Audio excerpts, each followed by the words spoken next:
جی دوبارہ کوشش کرتے ہیں راجہ صاحب سے، میرا خیال ہے کسی وجہ سے رابطہ ہمارا نہیں ہو پا رہا، آواز ان کو نہیں جا رہی۔ جس طرح یہ بات ہو رہی ہے ملاقات کی، تو اب اس پر 6 مگویاں تو مزمل بہت ہو رہی ہیں، لیکن پتہ تب چلے گا کہ کیا ہوا ہے تو جب یہ سپریم کورٹ اس پر سماعت شروع کرتی ہے تو پھر پتہ لگے گا کیا ہے۔ اچھا، چونکہ ہم نے ملک کے معروف قانون دانوں سے بات کی، جو بنیادی اس وقت 3 سوال ہیں، پہلے ہم اس پر آ جاتے ہیں۔ ایک تو ہم نے پوچھا پاکستان کے معروف قانونی ماہرین سے، آئینی ماہرین سے، کہ کیا توہین عدالت کی کارروائی ہوگی اور کس کس کے خلاف ہوگی، اس میں کیا وزیر اعظم شہباز شریف بھی نااہل ہو سکتے ہیں اگر توہین عدالت کی کارروائی ہوتی ہے، اور تیسری چیز یہ کہ اب پنجاب اور خیبر پختونخوا کی نگران حکومتوں کی حیثیت کیا رہ گئی ہے جبکہ 90 دن مکمل ہو چکے ہیں، تو کیا یہاں پر کوئی سپریم کورٹ کی جانب سے ایڈمنسٹریٹر بھی تعینات ہو سکتے ہیں؟ یہ 3 بنیادی سوال ہیں، توہین عدالت، شہباز شریف کی چھٹی ہو سکتی ہے اور نگران سیٹ اپ۔ دیکھیے پاکستان کے سب سے اہم اور بڑے قانون دان کیا کہہ رہے ہیں۔ یہ تو جی ظاہر ہے ان اتھارٹیز کے خلاف ہو سکتی ہے جنہوں نے اس وقت یہ ایگری کیا کہ وہ فنڈ ٹرانسفر کریں گے، بعد میں انہوں نے جو ہے اس کو پل آؤٹ کیا،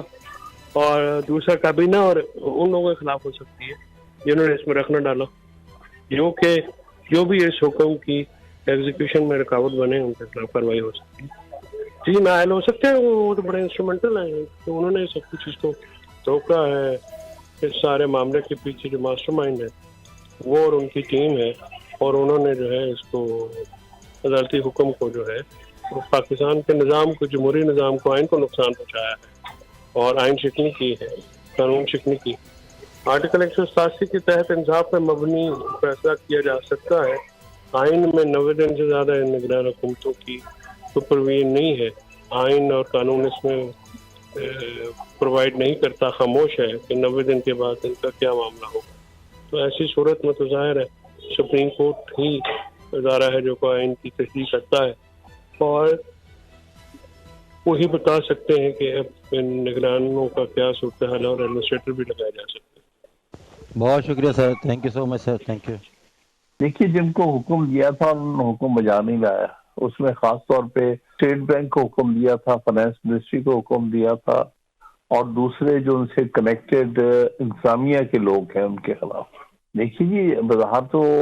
اس حکومت کا ہیڈ ہوتے ہوئے، چیف ایگزیکٹو ہوتے ہوئے، انہوں نے سپریم کورٹ کے آرڈرز کی خلاف ورزی کر رہے ہیں، جیتا دانستہ طور پہ کر رہے ہیں، اس لیے وہ بالکل ان کے خلاف کارروائی ہو سکتی ہے۔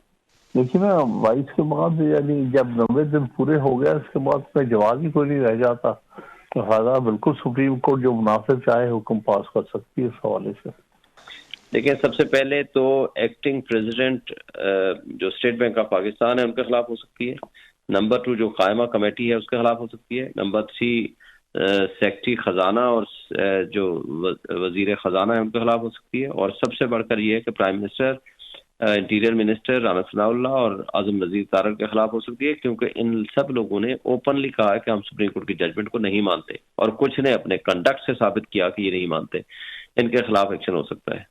لیکن جب ان کے خلاف پروسیڈنگز ہوں گی تو ظاہر ہے ان کے خلاف نہ صرف یہ ہے کہ توہین عدالت کی کارروائی کے مطابق ان کو سزا ملے گی، سزا 2 قسم کی ہو سکتی ہے، ایک سمبولک ہو سکتی ہے، ٹلرائزنگ آف دی کورٹ ان کو وہ دے سکتی ہے، اس کے نتیجے میں بالکل وہ نااہل ہو جائیں گے 5 سال کے لیے، اور اگر ان کو جیل بھیج دیا جاتا ہے تو بھی اس کے نتیجے میں وہ 5 سال کے لیے نااہل ہو جائیں گے۔ دیکھیں جو نگران حکومت ہوتی ہے وہ 90 ڈیز کے لیے آتی ہے، اور 90 ڈیز کے بعد ان کا کام ختم ہو جاتا ہے، کیونکہ آئین اس کے بعد آگے خاموش ہے، کچھ نہیں کہتا کہ اگر 90 ڈیز میں الیکشن نہیں ہوتے، کیونکہ پہلی یہ ہے کہ 90 ڈیز میں الیکشن ہوں گے، اور اس کے بعد اس دوران میں کیئر ٹیکر سیٹ اپ ہوگا۔ 90 ڈیز میں اگر الیکشن نہیں ہوتے تو اس کے 2 آپشن ہو سکتے ہیں، کورٹ چاہے تو ان کو کنٹینیو کرا دے، کورٹ چاہے تو ان کو ہٹا کر کے اسپیکر کو کہہ دے کہ وہ ایکٹنگ چیف منسٹر کے طور پر فرائض انجام دے، اور تیسرا آپشن یہ ہے کہ وہ بالکل ایڈمنسٹریٹر بھی مقرر کر سکتی ہے، کورٹ کے پاس بہت پاور بھی ہے اور صلاحیت بھی ہے اور طاقت بھی ہے، وہ کر سکتے ہیں۔ یہ توہین کی کاروائی جو ہے نا، یہ تو عدالت خود ڈٹرمن کرتی ہے کہ ہو از پرسن ایٹ فالٹ۔ یہ مسئلہ ہے کنٹینڈر اور عدالت کے مابین۔ اگر عدالت محسوس کرتی ہے کہ وزیر اعظم نے نہیں میں نے کیا ہے تو I am equally liable G,